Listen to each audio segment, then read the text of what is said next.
ਸਤਿ ਸ਼੍ਰੀ ਅਕਾਲ ਜੀ। ਤੁਸੀਂ ਵੇਖ ਰਹੇ ਹੋ ਪੰਜਾਬ ਮੇਲ USA TV। ਤੁਹਾਡਾ ਸਾਰਿਆਂ ਦਾ ਸਵਾਗਤ ਖਬਰ ਜੰਕਸ਼ਨ ਦੇ ਵਿੱਚ। ਮੈਂ ਹਾਂ ਸੰਜੀਵ ਯਸ਼ ਖੰਨਾ, ਮੇਰੇ ਨਾਲ ਨੇ ਸੀਨੀਅਰ ਜਰਨਲਿਸਟ ਨਰਿੰਦਰ ਸੱਤੀ ਜੀ। ਸੋ ਸੱਤੀ ਸਾਹਿਬ, ਇੱਕ ਜੱਗੋ 13ਵੀਂ ਗੱਲ ਹੋ ਗਈ ਹੈ ਸਾਡੀ ਪੰਜਾਬ ਦੀ ਧਰਤੀ ਤੇ ਜੀ। 12ਵੀਂ ਜਮਾਤ ਦਾ ਆਇਆ ਨਤੀਜਾ ਬੱਚਿਆਂ ਦਾ ਜੀ, ਤੇ 4000 ਦੇ ਕਰੀਬ ਸਟੂਡੈਂਟ ਜਿਹੜੇ ਨੇ ਮਾਂ ਬੋਲੀ ਪੰਜਾਬੀ ਦੇ ਵਿਸ਼ੇ ਚੋਂ ਕੰਪਾਰਟਮੈਂਟ ਫੇਲ ਹੋ ਗਏ। ਗੱਲ ਤਾਂ ਬਹੁਤ ਹੈਰਾਨ ਕਰਨ ਵਾਲੀ ਆ। ਮੈਂ ਥੋੜਾ ਜਿਹਾ ਅੰਕੜੇ ਸੋਧ ਦਿੰਦਾ ਵੀ 4500 ਤੋਂ ਵੀ ਉੱਤੇ 4500 4560 ਬੱਚੇ ਜਿਹੜੇ ਇਕੱਲੀ ਪੰਜਾਬੀ ਚੋਂ ਫੇਲ ਨੇ। ਦੱਸੋ, ਦੇਖੋ ਬਣਦਾ ਤਾਂ ਭਾਵੇਂ ਇਹ 2-2.5% ਆ, ਪਰ ਪੰਜਾਬ ਦੇ ਜੰਮਿਆਂ ਜਾਇਆਂ ਨੂੰ 2-2.5% ਬੱਚਿਆਂ ਨੂੰ ਪੰਜਾਬੀ ਨਾ ਮਤਲਬ ਜਿਹੜੀ ਆਉਂਦੀ ਹੋਵੇ। ਦੱਸੋ, ਇਹ ਗੱਲ ਹੈਰਾਨ ਕਰਨ ਵਾਲੀ ਆ। ਸਾਡੀ ਤਰਾਸਦੀ ਵੀ ਦਰਸਾਉਂਦੀ ਆ ਵੀ ਆਪਣੀ ਜ਼ੁਬਾਨ ਬਾਰੇ ਤੁਹਾਨੂੰ ਗਿਆਨ ਨਹੀਂ ਗਾ, ਉਹ ਤੋਂ ਬੇਮੁਖ ਹੁੰਦੇ ਜਾਂਦੇ ਆ। ਗੱਲ ਤਾਂ ਜਿਹੜੀ ਆ ਸੋਚਣ ਵਿਚਾਰਨ ਵਾਲੀ ਆ। ਇੱਕ ਮੈਂ ਇਹ 'ਚ ਐਡ ਕਰਾਂਗਾ, ਫਿਰ ਤੁਸੀਂ ਐਕਸਪਲੇਨ ਕਰਿਓ। ਜੀ ਜੀ। UNO ਦੀ ਰਿਪੋਰਟ ਆ ਪੁਰਾਣੀ, ਜੀ, ਉਹਦੇ 'ਚ ਉਹਨੇ ਉਹ ਲੈਂਗੁਏਜਸ ਸਾਰੀਆਂ ਮੈਂਸ਼ਨ ਕੀਤੀਆਂ ਨੇ ਜਿਹੜੀਆਂ ਆਉਣ ਵਾਲੇ 50 ਸਾਲਾਂ ਦੇ ਵਿੱਚ ਧਰਤੀ ਤੋਂ ਅਲੋਪ ਹੋ ਜਾਣੀਆਂ ਜੀ। ਤੇ ਉਹਦੇ ਵਿੱਚ 8ਵੇਂ ਜਾਂ 10ਵੇਂ ਨੰਬਰ ਦੇ ਉੱਤੇ ਸਾਡੀ ਪੰਜਾਬੀ ਭਾਸ਼ਾ ਵੀ ਲਿਖੀ ਹੋਈ ਹੈ। ਮੈਂ ਕਿਉਂਕਿ ਜਿਹੜੀ ਯੂਨਾਈਟਿਡ ਨੇਸ਼ਨਸ ਦੀ ਰਿਪੋਰਟ ਆ ਨਾ, ਇਹ ਪਿਛਲੇ ਕਾਫੀ ਅਰਸੇ ਤੋਂ ਜਿਹੜੀ ਆ ਇਹਦੇ ਤੇ ਚਰਚਾ ਹੋ ਰਹੀ ਆ। ਹਾਂਜੀ। ਜਿਹਦੇ ਵਿੱਚ ਖਦਸ਼ਾ ਪ੍ਰਗਟਾਇਆ ਗਿਆ ਵੀ ਆਉਣ ਵਾਲੇ ਕੁਝ ਦਹਾਕਿਆਂ ਦੇ ਵਿੱਚ ਆ ਜਿਹੜੀਆਂ ਜ਼ੁਬਾਨਾਂ ਨੇ ਖਤਮ ਹੋ ਜਾਣਗੀਆਂ ਦੁਨੀਆ 'ਚੋਂ, ਪੰਜਾਬੀ ਉਹਨਾਂ 'ਚੋਂ ਇੱਕ ਆ, ਜਿਵੇਂ ਤੁਸੀਂ ਦੱਸਦੇ ਆ। ਪਰ ਜਿਹੜੇ ਵਿਦਵਾਨ ਨੇ, ਮਾਹਰ ਹੈ, ਉਹ ਕਹਿੰਦੇ ਆ ਵੀ ਜਿਹੜੀ ਜ਼ਬਾਨ ਦੇ ਵਿੱਚ ਗੁਰੂ ਗ੍ਰੰਥ ਸਾਹਿਬ ਦੀ ਬਾਣੀ ਰਚੀ ਗਈ ਹੋਵੇ, ਜਿਹੜੀ ਬਾਬਾ ਸ਼ੇਖ ਫਰੀਦ ਦੀ ਬੁੱਲੇ ਸ਼ਾਹ ਦੀ ਬਾਣੀ ਹੋਵੇ, ਜਿਹਦੇ ਵਿੱਚ ਹੀਰ ਵਾਰਸ ਰਚੀ ਗਈ ਹੋਵੇ, ਦਮੋਦਰ ਦੀ ਹੀਰ ਰਚੀ ਗਈ ਹੋਵੇ, ਜਿਹਦੇ 'ਚ ਕਿੱਸਾ ਸ਼ੀਰੀ ਫਰਿਆਦ ਰਚਿਆ ਗਿਆ ਹੋਵੇ, ਜਾਂ ਜਿਹੜੀ ਮਤਲਬ ਘੱਟੋ ਘੱਟ ਵੀ 10 ਕਰੋੜ ਤੋਂ ਵੱਧ ਲੋਕਾਂ ਦੀ ਜ਼ੁਬਾਨ ਹੋਵੇ, ਉਹ ਇੰਨੀ ਛੇਤੀ ਧਰਤੀ ਤੋਂ ਅਲੋਪ ਨਹੀਂ ਹੁੰਦੀ, ਦੁਨੀਆ ਤੋਂ ਅਲੋਪ ਨਹੀਂ ਹੁੰਦੀ। ਦਰੁਸਤ। ਭਈ ਵਿਦਵਾਨ ਕਹਿੰਦੇ ਆ ਵੀ ਖਦਸ਼ਾ ਜ਼ਰੂਰ ਹੈ, ਕਿਉਂਕਿ ਉਹਨਾਂ ਦੇ ਖਦਸ਼ੇ ਦਾ ਕੁਝ ਆਧਾਰ ਹੈ। ਯੂਨਾਈਟਿਡ ਨੇਸ਼ਨਸ ਦੇ ਖਦਸ਼ੇ ਦਾ ਸੰਯੁਕਤ ਰਾਸ਼ਟਰ ਨੇ ਜਿਹੜਾ ਗਲੋਬਲ ਡਾਇਸਪੋਰਾ ਆ ਪੰਜਾਬੀਆਂ ਦਾ, ਹਾਂਜੀ, ਦੇਖੋ ਆਪਾਂ ਤਾਂ 3 ਕਰੋੜ ਆ, 7-8 ਕਰੋੜ ਆਪਣੇ ਗੁਆਂਢੀ ਮੁਲਕ ਪਾਕਿਸਤਾਨ ਦੇ ਵਿੱਚ ਪੰਜਾਬੀ ਬੋਲਦਾ। ਬਿਲਕੁਲ। ਪੰਜਾਬ ਸਭ ਤੋਂ ਵੱਧ ਡੋਮੀਨੇਟਿੰਗ ਸੂਬਾ ਆ। ਹਾਲਾਂਕਿ ਉੱਥੇ ਵੀ ਜਿੱਦਾਂ ਇੱਥੇ ਆਪਾਂ ਖਬਰਾਂ ਸੁਣਦੇ ਆ, ਦੇਖਦੇ ਵੀ ਆ, ਪ੍ਰੈਗਮੈਟਿਕਲੀ ਵੀ ਆਪਣੇ ਦੇਖਣ 'ਚ ਆਉਂਦਾ ਵੀ ਜਿਹੜੇ ਸਕੂਲ ਆ ਕੁਛ, ਉਹ ਪੰਜਾਬੀ ਬੋਲਣ 'ਤੇ ਪਾਬੰਦੀ ਲਾਉਂਦੇ ਆ ਵੀ ਬਈ ਸਿਰਫ ਬੱਚਿਆਂ ਨੇ, ਕਨਵੈਂਟ ਸਕੂਲ ਆ ਵੀ ਅੰਗਰੇਜ਼ੀ ਬੋਲਣੀ ਆ, ਸਕੂਲ ਦੇ ਫਾਈਨ ਕਰ ਦਿੰਦੇ ਨੇ, ਫਾਈਨ ਕਰਦੇ ਆ। ਠੀਕ ਹੈ। ਉਸ ਤੋਂ ਬਾਅਦ ਇਸੇ ਤਰ੍ਹਾਂ ਪਾਕਿਸਤਾਨ ਦੇ ਵਿੱਚ ਵੀ ਪੰਜਾਬੀ ਨੂੰ ਜਾਲਾਂ ਦੀ ਭਾਸ਼ਾ ਸਮਝਿਆ ਜਾਂਦਾ। ਉੱਥੇ ਬਾਬਾ ਨਜ਼ਮੀ ਵਰਗਿਆਂ ਨੂੰ, ਉੱਥੇ ਫਖਰ ਜ਼ਮਾਨ ਵਰਗਿਆਂ ਨੂੰ, ਉੱਥੇ ਪ੍ਰੋਫੈਸਰ ਜ਼ੁਬੈਰ ਅਹਿਮਦ ਵਰਗਿਆਂ ਨੂੰ ਤੰਜੀਮ ਚਲਾਉਣੀ ਪੈਂਦੀ ਹੈ ਪੰਜਾਬੀ ਬਚਾਉਣ ਲਈ, ਪੰਜਾਬੀ ਜ਼ੁਬਾਨ ਦੇ ਹੱਕ ਦੇ ਵਿੱਚ ਧਰਨੇ ਮੁਜ਼ਾਹਰੇ ਕਰਨੇ ਪੈਂਦੇ। ਠੀਕ ਹੈ ਜੀ, ਬਿਲਕੁਲ। ਔਰ ਉੱਥੇ ਵੀ ਪੰਜਾਬੀ ਸਕੂਲਾਂ ਦੇ ਵਿੱਚ ਬੋਲਣ 'ਤੇ ਪਾਬੰਦੀ ਲਾਈ ਜਾਂਦੀ ਆ ਭਈ ਅੰਗਰੇਜ਼ੀ ਬੋਲੋ ਜਾਂ ਉਰਦੂ ਬੋਲੋ। ਜਿਵੇਂ ਉੱਥੇ ਉਰਦੂ ਨੂੰ ਪ੍ਰਮੋਟ ਕੀਤਾ ਜਾਂਦਾ। ਸਹੀ। ਤੇ ਮੇਰੇ ਜਾਣਨ ਵਾਲੇ ਕਈ ਕਹਿੰਦੇ ਆ ਭਈ ਇੱਕ ਕੁੜੀ ਮਲਤਾਨ ਤੋਂ ਸੀ, ਸੌਫਟਵੇਅਰ ਦੀ ਇੰਜੀਨੀਅਰ, ਅੱਜ ਕੱਲ੍ਹ ਸੁੱਖ ਨਾਲ ਉਹ ਅਮਰੀਕਾ ਚੰਗੇ ਅਹੁਦੇ 'ਤੇ ਆ। ਉਹ ਕਹਿੰਦੇ ਵੀ ਮੇਰੀ ਮਾਂ ਜਿਹੜੀ ਆ ਉਹ ਤਾਂ ਮਲੇਰਕੋਟਲੇ ਦੇ ਲਾਗੋਂ ਛਾਗਿਓ ਸੀ, ਮੇਰੀ ਦਾਦੀ ਵੀ ਉੱਧਰੋਂ ਹੀ ਸੀਗੀ, ਹੈ ਨਾ, ਇਸ ਪੰਜਾਬ ਦੇ। ਉਹ ਵੈਸੇ ਹੁਣ ਮਲਤਾਨ 'ਚ ਵਸੇ ਹੋਏ ਆ। ਹਾਂਜੀ। ਤੇ ਮੇਰੀ ਜਿਹੜੀ ਤਾਈ ਆ ਉਹ ਕਰਾਚੀ ਤੋਂ ਆ। ਅੱਛਾ। ਤੇ ਉਹ ਫਸਟ ਕਲਾਸ ਉਰਦੂ ਬੋਲਦੀ ਆ, ਉਹਦੇ ਬੱਚੇ ਵੀ ਉਰਦੂ ਬੋਲਦੇ ਆ, ਮੇਰੀ ਤਾਈ ਦੇ ਬੱਚੇ। ਤਾਂ ਸਾਡੀ ਮਾਂ ਸਾਨੂੰ ਜਿਹੜਾ ਆ ਦਬਕਦੀ ਆ ਵੀ ਤੁਸੀਂ ਪੰਜਾਬੀ 'ਚ ਨਾ ਬੋਲੋ, ਤੁਸੀਂ ਵੀ ਉਰਦੂ ਬੋਲੋ। ਸੋ ਉਰਦੂ ਦਾ ਉੱਥੇ ਇੰਨਾ ਪ੍ਰਭਾਵ ਹੈ। ਅੱਛਾ ਜੀ। ਪਰ ਜਿਹੜੇ ਪੂਰੀ ਦੁਨੀਆ ਦੇ ਵਿੱਚ ਜਿਹੜਾ ਪੰਜਾਬੀ ਡਾਇਸਪੋਰਾ ਆ, ਚਾਹੇ ਉਹ ਸਾਊਥ ਹਾਲ ਹੋਵੇ ਇੰਗਲੈਂਡ ਦਾ, ਚਾਹੇ ਉਹ ਸਰੀ ਹੋਵੇ ਬ੍ਰਿਟਿਸ਼ ਕੋਲੰਬੀਆ ਸਟੇਟ ਦੇ ਵਿੱਚ ਕੈਨੇਡਾ ਦੇ ਵਿੱਚ, ਚਾਹੇ ਉਹ ontario ਸਟੇਟ ਦਾ ਬਰੈਂਪਟਨ ਏਰੀਆ ਹੋਵੇ, ਹੈਮਿਲਟਨ, ਮਿਸੀਸਾਗਾ, ਕਿਚਨਰ, ਹੁਣ ਤਾਂ ਜਿਹੜਾ ਮਰਜ਼ੀ ਏਰੀਆ ਚੁੱਕ ਲਓ ਤੁਸੀਂ, ਕੈਲਗਰੀ ਦੇਖ ਲਓ, ਐਡਮਿੰਟਨ ਦੇਖ ਲਓ, ਵਿਨੀਪੈਗ ਦੇਖ ਲਓ, ਮੌਂਟਰੀਅਲ ਦੇਖ ਲਓ, ਕੈਨੇਡਾ ਦੇ ਸ਼ਹਿਰ ਨੇ। ਇਸੇ ਤਰ੍ਹਾਂ ਅਮਰੀਕਾ ਦੇ ਵਿੱਚ ਰੌਣਕਾਂ ਲੱਗੀਆਂ, ਨਿਊਯਾਰਕ ਤੋਂ ਲੈ ਕੇ ਕੈਲੀਫੋਰਨੀਆ ਤੱਕ, ਸੈਨ ਡੀਗੋ ਤੱਕ ਪੰਜਾਬੀ ਛਾਏ ਹੋਇਆ, ਹੈ ਨਾ। ਸਹੀ ਗੱਲ। ਔਰ ਕੈਨੇਡਾ ਦੇ ਬ੍ਰਿਟਿਸ਼ ਕੋਲੰਬੀਆ ਸੂਬੇ ਦੇ ਵਿੱਚ ਤਾਂ ਸਾਈਨ ਬੋਰਡ ਤੁਹਾਨੂੰ BC 'ਚ ਪੰਜਾਬੀ ਦੇ ਵਿੱਚ ਮਿਲ ਜਾਂਦੇ। ਠੀਕ ਹੈ। ਸੋ ਇਹ ਜ਼ਬਾਨ ਜਿਹੜੀ ਆ ਇੰਨੀ ਛੇਤੀ ਖਤਮ ਤਾਂ ਨਹੀਂ ਹੁੰਦੀ, ਪਰ ਜੋ ਪੰਜਾਬ ਦੇ ਸਕੂਲਾਂ ਦਾ ਹਾਲ ਆ, ਮਸਲਨ ਇੱਥੇ ਕੀ ਹੋ ਰਿਹਾ ਭਈ ਹੁਣ ਤੁਸੀਂ ਦੇਖੋ ਕੱਲ ਪਰਸੋਂ ਨਤੀਜੇ ਆਏ ਆ 12ਵੀਂ ਦੇ। ਹਾਂਜੀ। ਬੱਚੇ ਕਿਹਨਾਂ ਘਰਾਂ ਦੇ ਆਏ ਆ? ਅਵਲ ਬੱਚੀਆਂ ਆਈਆਂ, ਮਤਲਬ ਟੌਪ ਜਿਹੜੀਆਂ ਪੋਜੀਸ਼ਨਾਂ ਆ ਬੱਚੀਆਂ ਦੀਆਂ ਆਈਆਂ ਹੈਗੀਆਂ, ਆਮ ਘਰਾਂ ਦੀਆਂ ਬੱਚੀਆਂ। ਔਰ ਬਹੁਤੇ ਮਜ਼ਦੂਰ ਜਮਾਤ ਦੇ ਬੱਚੇ ਜਿਹੜੇ ਆ ਉਹ ਮੈਰਿਟ ਲਿਸਟ ਵਿੱਚ ਆਏ ਆ। ਔਰ ਉਹਨਾਂ ਦੀਆਂ ਬੱਚੀਆਂ ਜਿਹੜੀਆਂ ਆ ਇੱਥੇ ਆਪਣੇ ਲਾਗੇ ਕਰਾੜੀ ਪਿੰਡ ਆ, ਹੋਰ ਮੈਂ 2-3 ਉਦਾਹਰਨਾਂ ਦੇ ਸਕਦਾ। ਜਲੰਧਰੋਂ ਪਠਾਨਕੋਟ ਰੋਡ ਤੇ ਜਾਈਏ ਤਾਂ ਬਿਆਸ ਪਿੰਡ ਦੇ ਲਾਗੇ ਫੌਜਾ ਸਿੰਘ ਅਥਲੀਟ ਦੇ ਪਿੰਡ ਦੇ ਨਾਲ ਹੀ ਕਰਾੜੀ ਹੈ, ਉੱਥੋਂ ਦੀ ਇੱਕ ਬੱਚੀ ਮੈਰਿਟ ਦੇ ਵਿੱਚ ਆਈ ਆ। ਔਰ ਉਹ ਗਰੀਬ ਗੁਰਬਿਆਂ ਦੀਆਂ ਧੀਆਂ, ਗਰੀਬ ਗੁਰਬਿਆਂ ਦੇ ਪੁੱਤ ਜਿਹੜੇ ਆ ਉਹ ਅੱਜ ਕੱਲ੍ਹ ਸਰਕਾਰੀ ਸਕੂਲਾਂ ਦੇ ਵਿੱਚ ਪੜ੍ਹਦੇ ਆ। ਜਾਂ ਕਿਹੜੇ ਪੜ੍ਹਦੇ ਆ? ਪੂਰਬੀਆਂ ਦੇ ਬੱਚੇ। ਹਾਂਜੀ।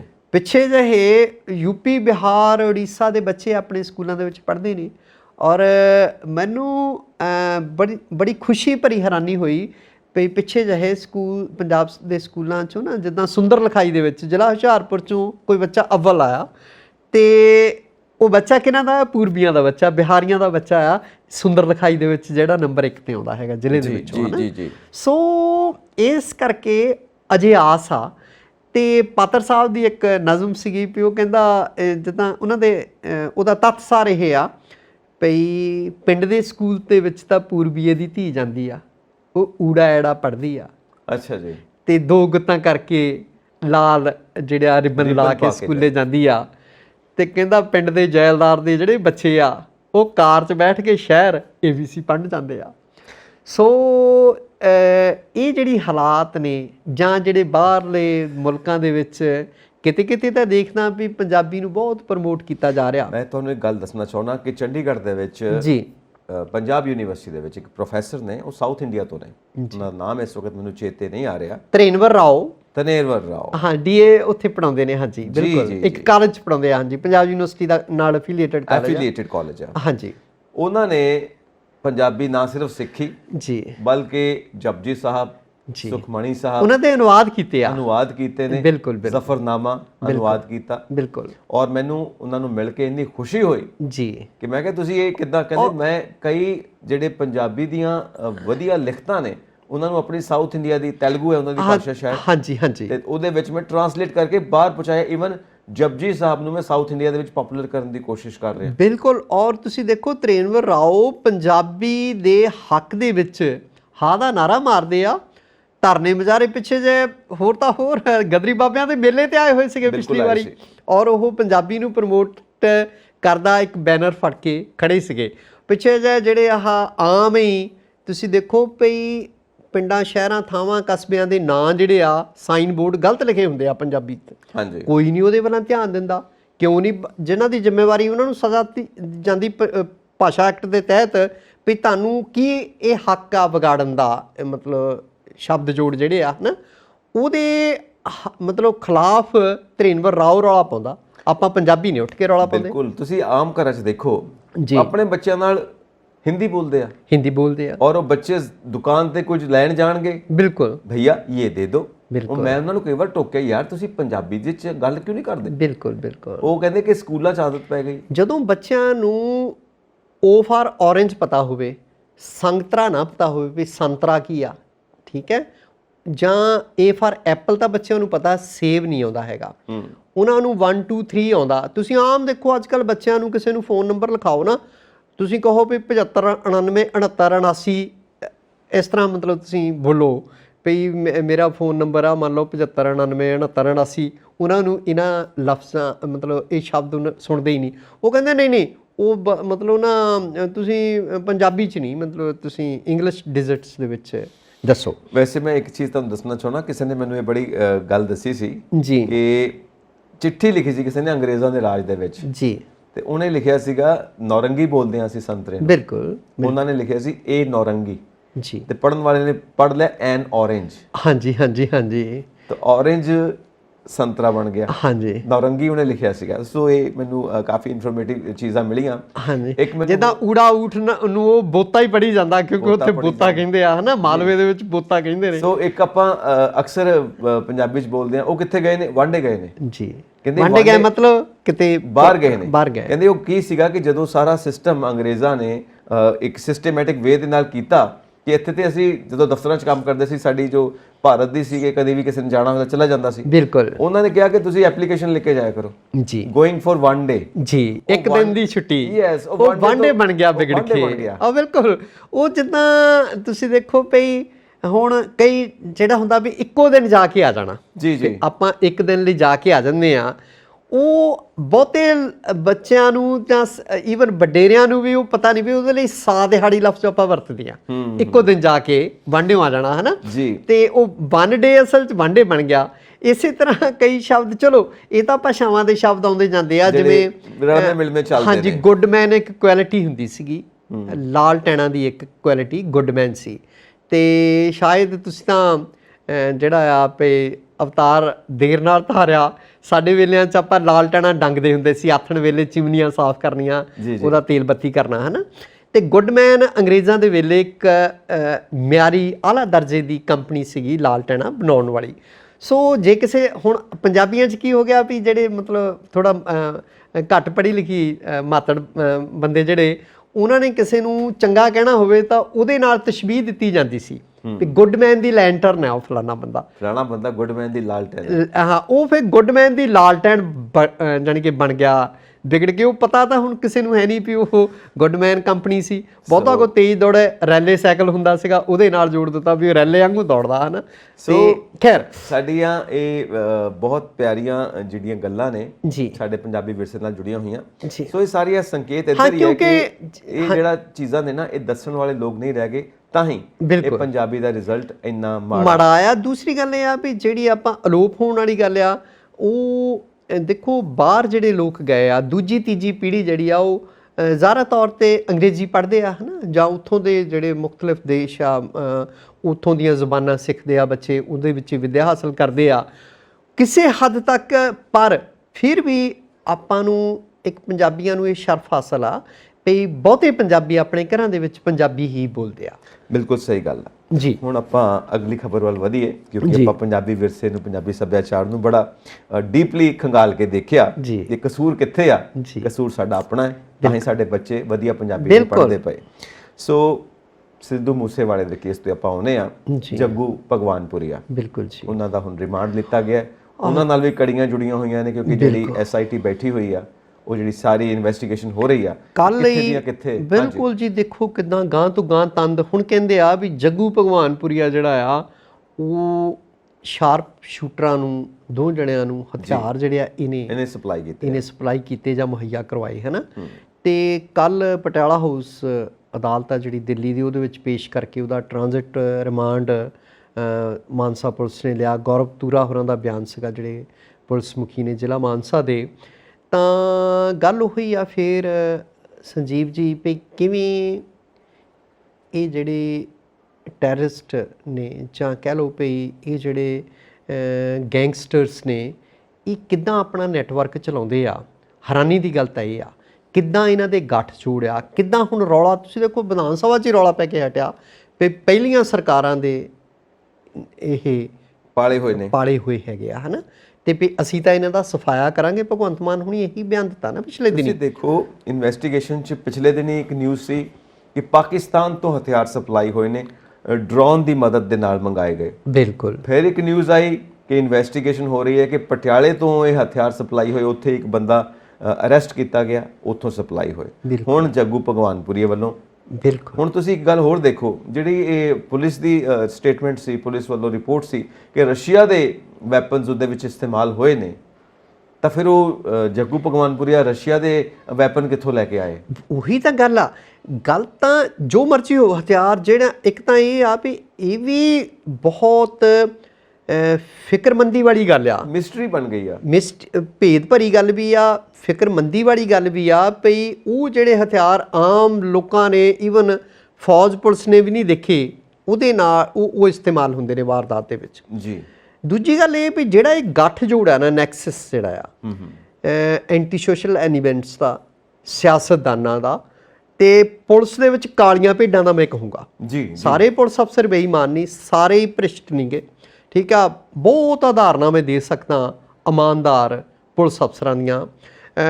FM ਫਾਰੂਕੀ ਸਾਹਿਬ ਹੁਣ ਤਾਂ ਬਹੁਤ ਸੀਨੀਅਰ ਅਹੁਦੇ ਤੇ ਪਹੁੰਚ ਗਏ ਆ, ਆਪਾਂ ਜਾਣਦੇ ਹਾਂ। ਬਿਲਕੁਲ ਜੀ। ਉਹ ਬਜ਼ਾਤੇ ਖੁਦ ਇੱਕ ਸ਼ਾਇਰ ਵੀ ਨੇ ਹੈ ਨਾ, ਯੂਪੀ ਨਾਲ ਫਾਰੂਖਾਬਾਦ ਨਾਲ ਉਹਨਾਂ ਦਾ ਤਾਲੁਕ ਹੈ। ਜੀ ਜੀ। ਉਹਨਾਂ ਦਾ ਇੱਕ ਸ਼ੇਰ ਆ ਵੀ यूं तो रिश्वत की कमाई से भी घर भर जाता लेकिन हाँ मगर इससे दुआओं का असर जाता है। ਉਹ ਕਹਿੰਦਾ ਫਿਰ ਦੁਆਵਾਂ ਦੇ ਵਿੱਚ ਅਸਰ ਨਹੀਂ ਰਹਿੰਦਾ ਤੇ ਘਰ ਦਾ ਕੀ ਆ, ਘਰ ਕੋਠਾ ਜਿਹੜਾ ਹੈ ਉਹ ਰਿਸ਼ਵਤ ਦੀ ਕਮਾਈ ਨਾਲ ਵੀ ਭਰ ਲਵੋ।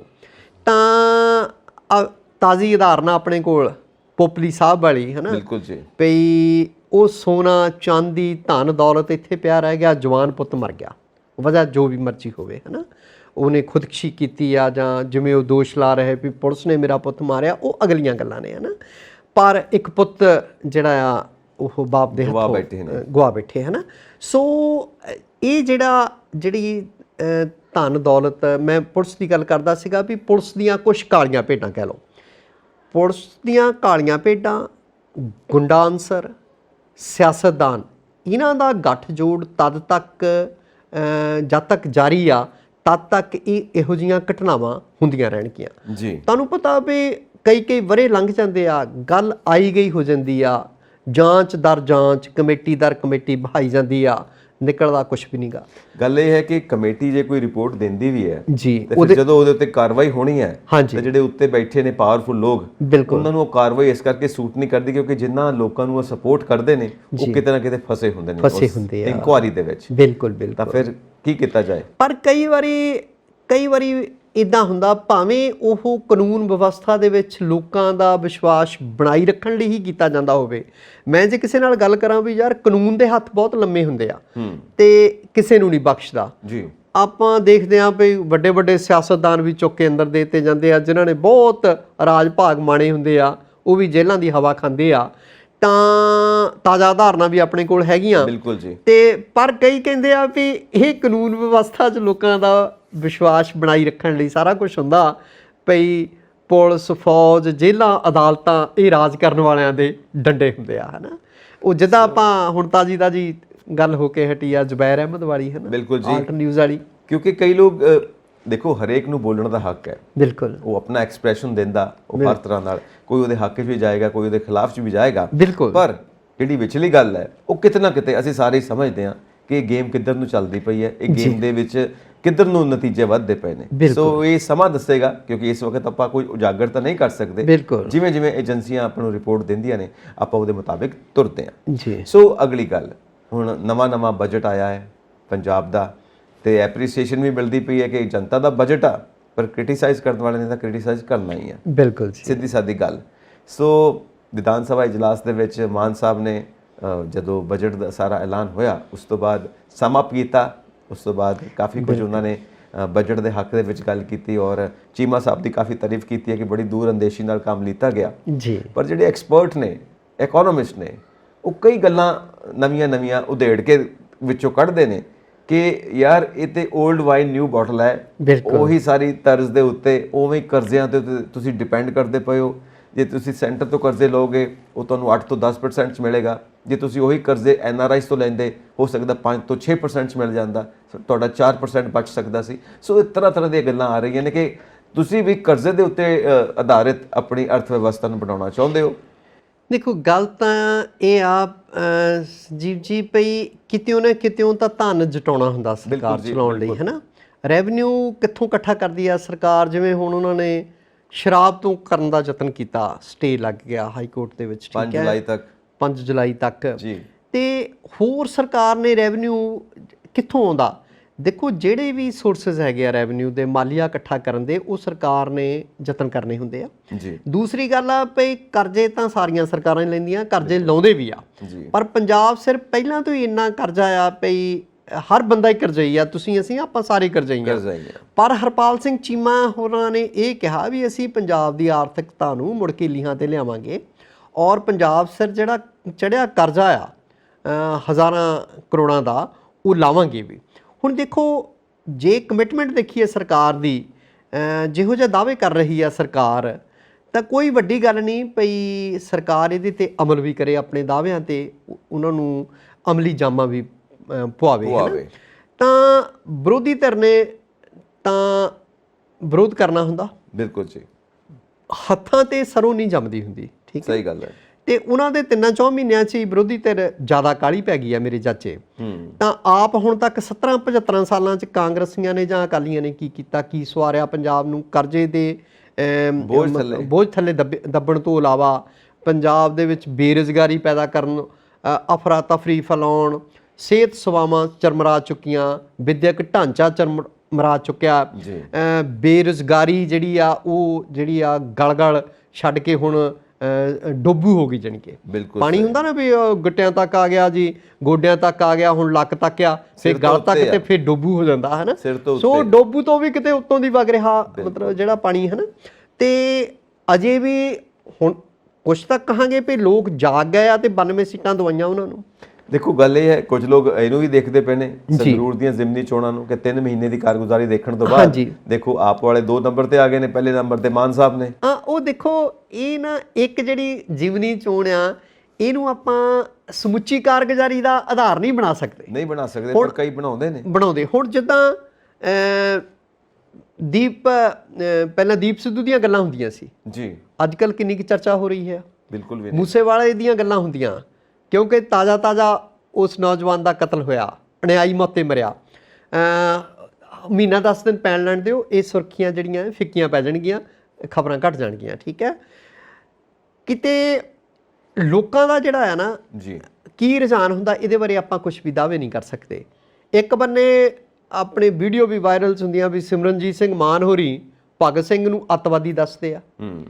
ਮੁੱਖ ਮੰਤਰੀ ਸਾਡੇ ਹਰ ਨਾਂ ਮਤਲਬ ਜਿਹੜਾ ਕਾਰਜ ਆ ਉਹ ਭਗਤ ਸਿੰਘ ਦੇ ਨਾਂ ਤੋਂ ਸ਼ੁਰੂ ਕਰਦੇ ਆ। ਹਾਂਜੀ, ਉਹ ਤੁਸੀਂ ਦੇਖਦੇ ਆ ਵੀ ਉਹ ਹੁਣੇ ਹੀ ਨਹੀਂ, ਉਹ ਪਹਿਲਾਂ ਵੀ ਖਟਕੜ ਕਲਾਂ ਨਤਮਸਤਕ ਹੋਣ ਆਉਂਦੇ ਹੁੰਦੇ ਸੀ ਭਗਵੰਤ ਸਿੰਘ ਮਾਨ। ਹੁਣ ਵੀ ਦੇਖੋ ਬਜਟ ਦੇ ਵਿੱਚ ਹਰਿਆਵਲ ਵਾਲਾ ਪ੍ਰੋਜੈਕਟ ਰੱਖਿਆ ਜਿਹੜਾ ਉਹਨਾਂ ਦੇ ਨਾਂ ਤੇ ਰੱਖਿਆ ਹੈ ਨਾ, 10 ਲੱਖ ਦਰਖਤ ਲਾਉਣੇ। ਬਿਲਕੁਲ। ਸੋ ਜਿੱਦਾਂ ਮੈਂ ਦੇਖਦਾ ਪਈ ਉਹ ਪਿਛਲੇ ਦਿਨੀ ਜਦੋਂ ਉਹ ਜਿੱਤੇ ਆ, ਕਈ ਵਡੇਰੀ ਉਮਰ ਦੇ ਲੋਕ ਥਾਪੀਆਂ ਮਾਰ ਰਹੇ ਆ, ਉਹ ਉਦਾਂ ਹੀ ਜਿੱਦਾਂ ਅਨਬਿਕਮਿੰਗ ਆਫ ਜਿੱਦਾਂ ਨਾ ਉਹ ਕਈ ਵਾਰੀ ਮੈਨੂੰ ਇੱਦਾਂ ਜੱਚਦਾ ਜਿਹਾ ਨਹੀਂ ਵੀ ਇਸ ਉਮਰ ਦੇ ਲੋਕ ਇੱਦਾਂ ਦੀਆਂ ਹਰਕਤਾਂ ਇਹੀਆਂ ਕਰਨ ਹੈ ਨਾ। ਸਹੀ ਗੱਲ। ਤੇ ਦੂਸਰਾ ਇਹ ਆ ਵੀ ਸਿਮਰਨਜੀਤ ਮਾਨ ਹੋਰੀ ਪਹਿਲਾਂ ਵੀ ਤਾਂ ਜਿੱਤੇ ਹੀ ਆ, ਪਾਰਲੀਮੈਂਟ ਦੇ ਵਿੱਚ ਕਿੰਨੇ ਕੁ ਮੁੱਦੇ ਉਭਾਰੇ ਪੰਜਾਬ ਦੇ। ਹਾਂਜੀ, ਕਿਰਪਾਨ ਦਾ ਮੁੱਦਾ ਲੈ ਕੇ ਬਾਹਰ ਬੈਠੇ ਰਹੇ ਹੈ ਨਾ। ਸੋ ਹੁਣ ਆਪਾਂ ਉਹਨਾਂ ਦੀ ਕਾਰਗੁਜ਼ਾਰੀ ਦੇਖਣੀ ਆ। ਭਗਵੰਤ ਸਿੰਘ ਮਾਨ ਤਾਂ ਗੱਜਦਾ ਰਿਹਾ ਨਾ ਪਾਰਲੀਮੈਂਟ ਦੇ ਵਿੱਚ, ਬਿਲਕੁਲ ਠੀਕ ਹੈ ਨਾ। ਤੇ ਉਹ ਜਾਨੀ ਕਿ ਲੋਕਾਂ ਦਾ ਨਾ ਤੁਸੀਂ ਕੁਛ ਨਹੀਂ ਫੜ ਸਕਦੇ। ਤਾਂ ਫੰਡ ਤੋਂ ਭਾਵ ਵੀ ਤੁਸੀਂ ਕੁਛ ਵੀ ਦਾਅਵੇ ਨਾਲ ਨਹੀਂ ਕਹਿ ਸਕਦੇ ਲੋਕਾਂ ਬਾਰੇ ਵੀ ਉਹਨਾਂ ਨੇ ਕਿੱਧਰ ਨੂੰ ਰੁਝਾਨ ਹੋ ਜਾਣਾ, ਕੀ ਕਰ ਦੇਣਾ ਹੈ ਨਾ। ਰਾਤੋਂ ਰਾਤ ਲੋਕਾਂ ਦੀ ਜਿਹੜੇ ਰਾਏ ਆ ਉਹ ਬਦਲ ਜਾਂਦੀ ਹੈਗੀ ਆ। ਤਾਂ ਦੂਸਰੀ ਗੱਲ ਇਹ ਭਈ ਜਿਹੜਾ ਜਿੱਦਾਂ ਹੁਣ ਇੱਕ ਬੰਨੇ ਭਗਤ ਸਿੰਘ ਨੂੰ ਆਪਾਂ ਸ਼ਹੀਦ ਦੱਸਦੇ ਹਾਂ, ਉਹਦੇ ਸੋਹਲੇ ਗਾਉਂਦੇ, ਉਹਦੀਆਂ ਵਾਰਾਂ ਗਾਉਂਦੇ ਹਾਂ। ਇੱਕ ਬੰਨੇ ਉਹਨਾਂ ਨੂੰ ਅੱਤਵਾਦੀ ਦੱਸਣ ਵਾਲਿਆਂ ਨੂੰ ਜਿਤਾਉਂਦੇ ਵੀ ਆ। ਠੀਕ ਹੈ, ਸੋ ਇਹ ਗੱਲਾਂ ਜਿਹੜੀਆਂ ਨਾ, ਪਰ ਭਗਵੰਤ ਮਾਨ ਹੁਣੀ ਬਜਟ ਜਿਹੜਾ ਬਜਟ ਤੇ ਆਪਣਾ ਬਹਿਸ ਦਾ ਜਿਹੜਾ ਜਵਾਬ ਦਿੰਦਿਆਂ ਉਹਨਾਂ ਨੇ ਇਹ ਜ਼ਰੂਰ ਕਿਹਾ ਵੀ ਜਿਹੜੇ ਭ੍ਰਿਸ਼ਟ ਸਿਆਸਤਦਾਨ ਆ ਬਿਲਕੁਲ ਉਹਨਾਂ ਨੂੰ ਬਖਸ਼ਿਆ ਨਹੀਂ ਜਾਊਗਾ, ਉਹ ਚਾਹੇ ਜਿਹੜੀ ਮਰਜ਼ੀ ਪਾਰਟੀ ਵਿੱਚ ਚਲੇ ਜਾਣ। ਉਹਨਾਂ ਦਾ ਇਸ਼ਾਰਾ ਭਾਜਪਾ 'ਚ ਸ਼ਾਮਲ ਹੋ ਰਹੇ ਲੋਕਾਂ ਵੱਲ ਸੀਗਾ ਭਈ ਆਪਾਂ ਤੁਸੀਂ ਦੇਖੋ ਭਰਾ ਜਿਹੜਾ ਮੇਅਰ ਆ ਅਮਰਜੀਤ ਜੀਤੀ ਮੋਹਾਲੀ ਦਾ, ਆਪ ਹੈਲਥ ਮਿਨਿਸਟਰ ਰਹੇ ਆ। ਹਾਂਜੀ, ਰਾਤੋਂ ਰਾਤ ਜਾ ਕੇ ਕਾਂਗਰਸ ਦੀਆਂ ਮੀਟਿੰਗਾਂ 'ਚ ਵੀ ਸ਼ਾਮਲ ਹੁੰਦੇ ਰਹੇ, ਅਗਲੇ ਦਿਨ ਸਵੇਰੇ ਭਾਜਪਾ 'ਚ ਸ਼ਾਮਲ ਹੋ ਰਹੇ ਆ। ਬਿਲਕੁਲ, ਇਹਦਾ ਮਤਲਬ ਜਿਨ੍ਹਾਂ ਲੋਕਾਂ ਨੂੰ ਕੁਝ ਜ਼ਿਆਦਾ ਡਰ ਆ ਉਹ ਜ਼ਿਆਦਾ ਦੌੜ ਰਹੇ ਆ ਉਧਰ ਨੂੰ, ਹੈ ਨਾ। ਤੇ ਉਹਨਾਂ ਨੇ ਕਿਹਾ ਵੀ ਜਿੱਧਰ ਮਰਜ਼ੀ ਚੱਲ ਜਾਣ, ਬਖਸ਼ਣੇ ਨਹੀਂ। ਮੈਨੂੰ ਇਸੇ ਗੱਲ ਦੇ ਉੱਤੇ ਆ ਰਿਹਾ ਜੀ, ਜਿਹੜੇ ਭ੍ਰਿਸ਼ਟ ਸਿਆਸਤਦਾਨ ਨੇ ਉਹ ਬਖਸ਼ਣੇ ਨਹੀਂ ਜੀ। ਮਤਲਬ ਉਹਨਾਂ ਦੇ ਉੱਤੇ ਕਾਰਵਾਈ ਹੋਏਗੀ ਜਾਂ ਜੇਲ੍ਹ 'ਚ ਪਾਉਣਗੇ ਜਾਂ ਕਾਨੂੰਨੀ ਕਾਰਵਾਈ ਜੋ ਵੀ। ਮੈਂ ਸੋਚਦਾ ਫਿਰ ਬਚੂਗਾ ਕੌਣ, ਕਿਉਂਕਿ ਤਕਰੀਬਨ ਸਾਰੇ ਹੀ ਭ੍ਰਿਸ਼ਟ ਨੇ। ਫਿਰ ਤੁਹਾਡਾ ਤੇ ਮੇਰਾ ਚਾਂਸ ਬਣ ਸਕਦਾ ਸ਼ਾਇਦ ਰਾਜਨੀਤੀ ਦੇ ਵਿੱਚ ਆਉਣ ਦਾ। ਦੂਸਰਾ ਇਹ ਆ ਭਈ ਦੇਖੋ ਸੁਲਝੇ ਹੋਏ ਲੋਕਾਂ ਨੂੰ ਅੱਗੇ ਆਉਣਾ ਚਾਹੀਦਾ। ਬਿਲਕੁਲ ਆਉਣਾ ਚਾਹੀਦਾ। ਇਹ ਜਿਹੜੀ politics is not everybody's cup of tea, ਹੈ ਨਾ। ਇਹ ਤੁਹਾਡਾ ਸਾਡਾ ਹਰੇਕ ਦੇ ਵੱਸ ਦਾ ਰੋਗ ਨਹੀਂ ਹੁੰਦਾ ਸਿਆਸਤ ਵਿੱਚ ਕੁੱਦਣਾ ਜਾਂ ਸਿਆਸਤ ਕਰਨੀ ਜਾਂ ਸਿਆਸਤਦਾਨ ਬਣਨਾ। ਇੱਕ ਚੀਜ਼ ਹੋਰ ਵੀ ਹੈ ਸਤੀ ਸਰ, ਉਹ ਕੀ ਕਹਿੰਦੇ ਨੇ ਕਿ ਕਈ ਲੋਕ ਕਹਿੰਦੇ ਨੇ ਮੈਨੂੰ ਕੋਈ ਦਿਲਚਸਪੀ ਨਹੀਂ ਯਾਰ, politics is a bad game, ਮੈਂ ਇਹਦੇ ਵਿੱਚ ਨਹੀਂ ਆਉਣਾ ਚਾਹੁੰਦਾ। ਉਹ ਕਿਸੇ ਸਿਆਣੇ ਨੇ ਬਹੁਤ ਸੋਹਣੀ ਗੱਲ ਕਹੀ ਸੀ ਕਹਿੰਦੇ even if you are not interested in politics politics is interested in you that's ਕਿਉਂਕਿ ਉਹਨੇ ਤੈਨੂੰ ਇਸਤੇਮਾਲ ਕਰਨਾ ਹੈ, ਇਸਤੇਮਾਲ ਤੂੰ ਦਾ ਟੂਲ ਹੈ, ਬਿਲਕੁਲ ਉਹਨੇ ਤੈਨੂੰ ਆਪਣੇ ਫਾਇਦੇ ਵਾਸਤੇ ਇਸਤੇਮਾਲ ਕਰਨਾ ਹੀ ਕਰਨਾ। ਬਿਲਕੁਲ ਸੋ ਬੀ ਅਲਰਟ, ਬੀ ਕੌਸ਼ੀਅਸ ਕਿ ਤੈਨੂੰ ਗਲਤ ਇਸਤੇਮਾਲ ਕਰ ਗਿਆ ਤੇ ਤੂੰ ਫਸੇਗਾ। ਬਿਲਕੁਲ।